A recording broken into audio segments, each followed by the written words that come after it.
Coming up on KUJH, some KU students took to the streets Monday, blocking traffic on Jayhawk Boulevard to make their point. We'll tell you what they were protesting. And it's homecoming week, but local businesses say it won't be the same without in-person festivities bringing alums and fans to town. Coming up, we'll hear from the manager of a popular hotel. Live from the studios at the University of Kansas, you are watching KUJH-TV News.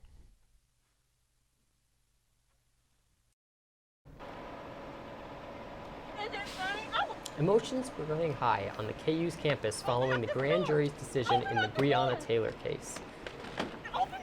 Good afternoon and welcome to KUJH. I'm Connor Heaton. And I'm Amanda Hansen. A group of students gathered in front of KU's administration building on Monday at 1 p.m. in a show of solidarity and support for the Black Lives Matter movement following last week's grand jury decision in the Breonna Taylor case.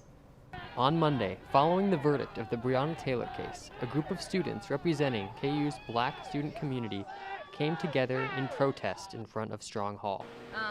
And so today we've just decided to all come together to show support for each other on campus and in our local community. What started as a calm demonstration with chalk writing and music quickly evolved into something more as the protesters took to the streets. The protesters laid in the pedestrian crosswalk and halted bus traffic on Jayhawk Boulevard. Protesters said this is part of the plan to make their message heard. I'm not letting any other bus go until they feel what we feel, because we're such an inconvenience to their life, so I'm making theirs an inconvenience. They get paid. I'm not getting paid to be one. So this will be an inconvenience for them and they will be mad, but I don't really care if they're mad because my life matters. Things became heated during an exchange with one of the drivers. He said all lives matter. All lives don't matter. All lives matter. The exchange started to get emotional and potentially violent. Open up this door. Open up the door. Open up. But calmed down after an onlooker spoke to the gathered students, asking them for peace. What you have in your heart right now is hatred towards him, and that's not worth what you're trying to accomplish. You're doing a good job. Let this man go. When the protesters started letting the buses go, they affirmed that they would remain peaceful throughout the rest of their demonstration. The protesters split up and continued blocking traffic down at Sunnyside Avenue, but the buses resumed their normal routes around 4:30 p.m. Lawrence businesses are experiencing drops in activity this year due to COVID-19. Many are hoping homecoming will bring in more customers. Homecoming is usually a busy time for College Town, but with the tailgating off the table and a stadium at only 19% capacity, many Jayhawk fans are foregoing the trip entirely. It won't be anything like it normally is. I feel I can say that with 100% certainty because you see we have rooms, but we're not full. Hotels in Lawrence aren't seeing the crowds they usually are getting at this time of year, but homecoming is giving the tourism industry a much appreciated boost. We're really excited about the game this weekend, even though I'm sure it won't be up to normal standards of what we do here. At least we'll have some increased activity, so we're excited to see people. Despite business dropping, KU is still keeping homecoming traditions going. This week's homecoming will be taking a virtual environment this year. The week started with delivering homecoming boxes to students and will continue to practice social distancing. And throughout this week, there will be bingo and scavenger hunt on the KU alumni app. On Friday, the SAN will have a home football Friday tailgate.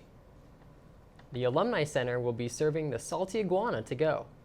And on Facebook, you'll be able to see the Marching Jayhawks perform, followed by a Team KC flyover.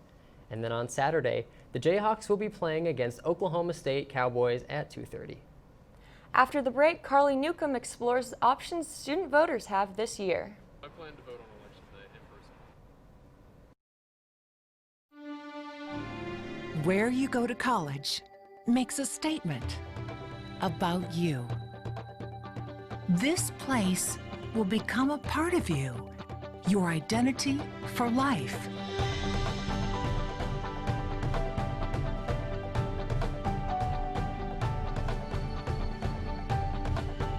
The University of Kansas. A great place to be you. Welcome back. Next week was National Voters Registration Day, and KUJH's Carly Newcomb asked students on campus how they'll be voting this November. I'm outside on Jayhawk Boulevard seeing if students are registered to vote. About 40% of students are from out of state, so for some, they'll be mailing in an absentee ballot. I like to get an advance ballot just so I can see what's on it for sure. And something about getting an advance ballot just makes me feel a little special, like I'm being very civically minded. It was very simple. I just registered online through the state website. Just a few simple questions were asked, and then you just fill out the form, and that's all it takes. I'm going to vote absentee. This election also marks the 100th anniversary of the 19th Amendment. It's kind of crazy that it was only 100 years ago that was allowed, but it's also really amazing that that right is here now. But it is kind of crazy how that was only 100 years ago. That's not that long ago. So it does look like wearing a red I voted sticker will be a fashion statement at KU on November 3rd. From Jayhawk Boulevard, Carly Newcomb, KUJH News. Thanks, Carly. And to learn more about voter registration, visit the Center for Service Learning website, which you can see at the bottom of your screen. A lot of discussion today about whether last night's presidential debate changed voters' minds as they get ready to cast their ballots. Pollsters and pundits certainly having a field day. McKenna Patchen has more on the showdown. Coming out of last night's debate, it seems the general consensus is that it was more about personality than policy. Moderator Chris Wallace struggled to get a word in as both candidates fought to make their points. According to a CBS News poll, 69% of debate watchers left feeling annoyed, while only 17% felt informed. KU student Isabella Koskell watched the debate with her roommates, and she says she was shocked by the candidates' lack of maturity and composure. There is a lot of, pointing fingers at some of the candidates, and especially the mental competency of Joe Biden. It felt like they were just kind of yelling over one another and just it felt like kids on a schoolyard just yelling at each other.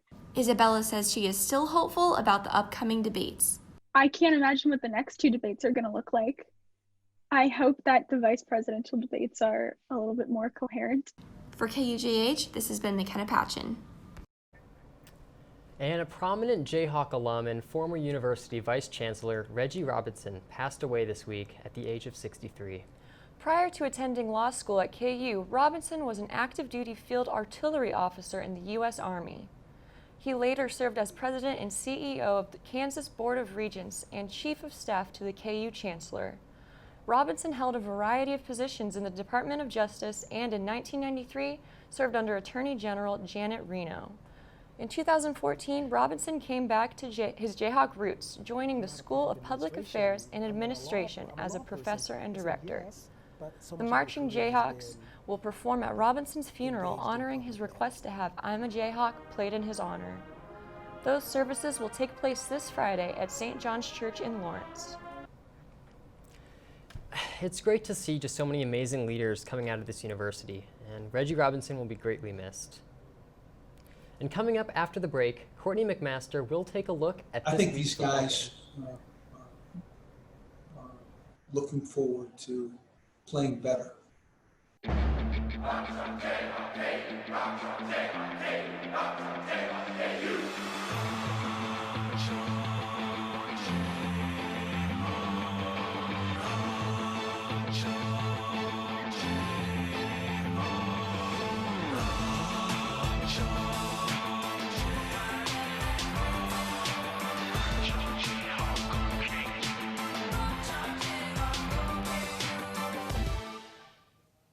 Welcome back. It's homecoming week for KU football.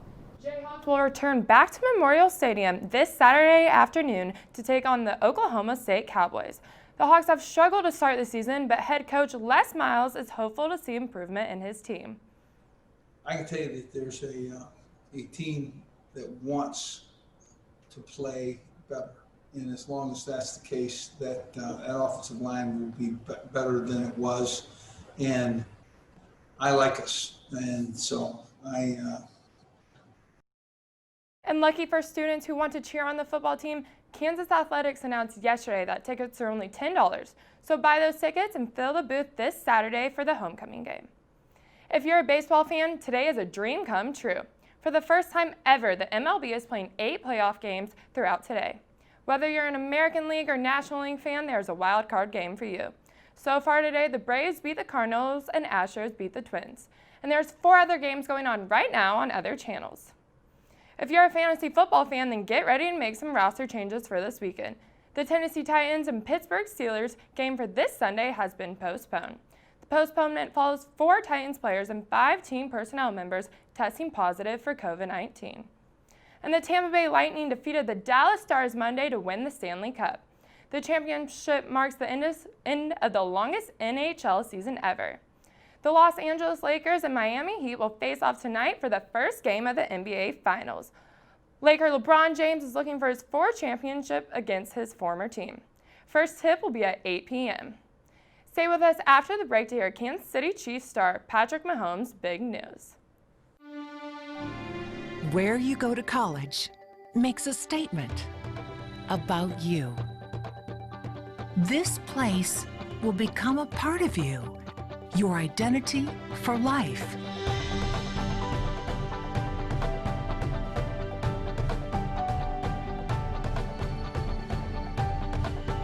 The University of Kansas, a great place to be you.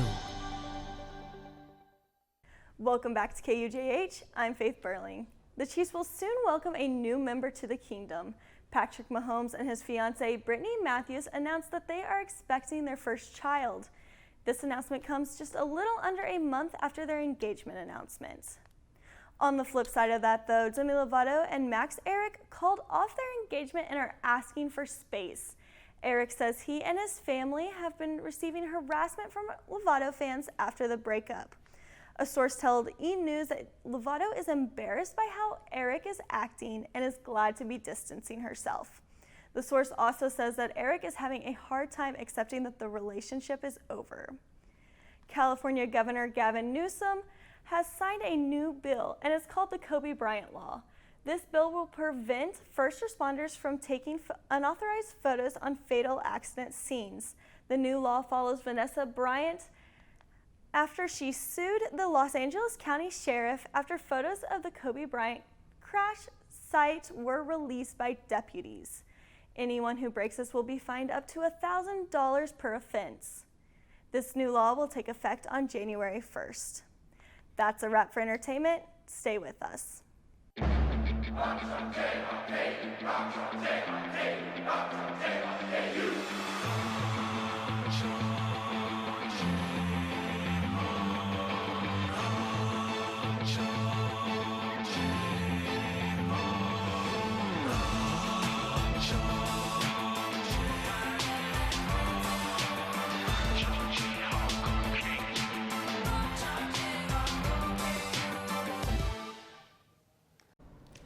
It's hard to believe, but tomorrow is the first true day of October, but the weather sure is convincing.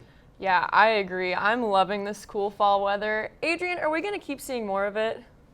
Yeah, we're going to keep seeing a lot more fall weather, but we are expecting a warm up next week, but over the next couple of days, we are going to see cooler temperatures across the region. Best part of the day. But right now, we're going to go ahead and take a live look outside with Michelle Morales. Hi, Michelle. How's the weather out there right now where you're at? See, there's clear skies behind us with the breeze kicking into the area. It does feel a lot more seasonable today as compared to other days, given that a cold front passed through the region. I'll kick it back to you to give more information on the rain chances that are going to occur later this weekend. Back to you, Adrian, in the studio. Thank you, Michelle. And as you saw outside, it's pretty nice out there with mostly sunny skies, and there's some gusty winds. But right now we're sitting at 73 degrees. Our winds are from the north-northwest at 18 miles per hour, and we are seeing some pretty high gusts over 25 miles an hour. Checking out our weather pattern across the U.S., we did have a cold front move through the area earlier today, and that's why it's so windy, but no precipitation with this front. Checking out satellite and radar, nothing really going on in our area. Lots of sunshine across the Midwest, but if you notice this line of clouds, That's where our jet stream is sitting, and it's starting to dip a little bit to the south, and as it does, it's going to bring a little bit of cooler air to our area, so that's going to be nice, seeing some more fall-like weather. For this evening from 5 to 11 p.m., temperatures are going to fall from the low 70s into the low 50s, and our winds are going to start to die down overnight as well. For tonight's forecast, a low of 45 degrees, pretty chilly out there with clear skies and light winds from the northwest at 5 to 10 miles per hour. And for tomorrow, a high of 65, so a lot cooler tomorrow, with mainly sunny skies and gusty winds. Sustained winds are going to be from the northwest at 10 to 20 miles per hour, but we could see some gusts over 35 miles an hour. So if you plan to be outside studying, definitely hold on to your papers. Tomorrow night is going to be cold, a low of 38 degrees with mostly clear skies. The winds are going to be from the northwest at 5 miles per hour. Our weather pattern for this weekend, I am watching a disturbance, especially on Saturday. A little boundary is going to push through the area, and it's going to try to turn into a cold front. And as it pushes through, it's going to have a chance to produce some showers and maybe a storm or two. So if you have any plans for the game, if you're going to stand outside waiting to get into the game, be mindful that some rain is possible Saturday. So our extended forecast over the next 7 days, pretty nice temperatures expected in the 60s. Over the next several days, those rain chances on game day. So once again, be mindful if you're going to the game. Staying cool for Sunday and Monday, then ramping up the heat once again midweek next week. That's all I have for you right now, but stick around. We'll be back after the break. Where you go to college makes a statement about you. This place will become a part of you, your identity for life.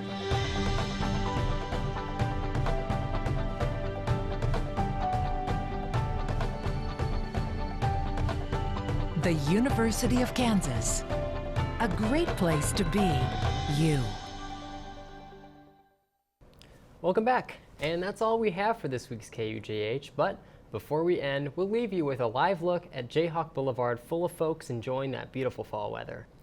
I mean, it's kind of crazy though, because you never know what that's gonna really look like, but at the same time, Halloween's coming up. Oh yeah. And it's just... It looks beautiful out. October's my favorite month.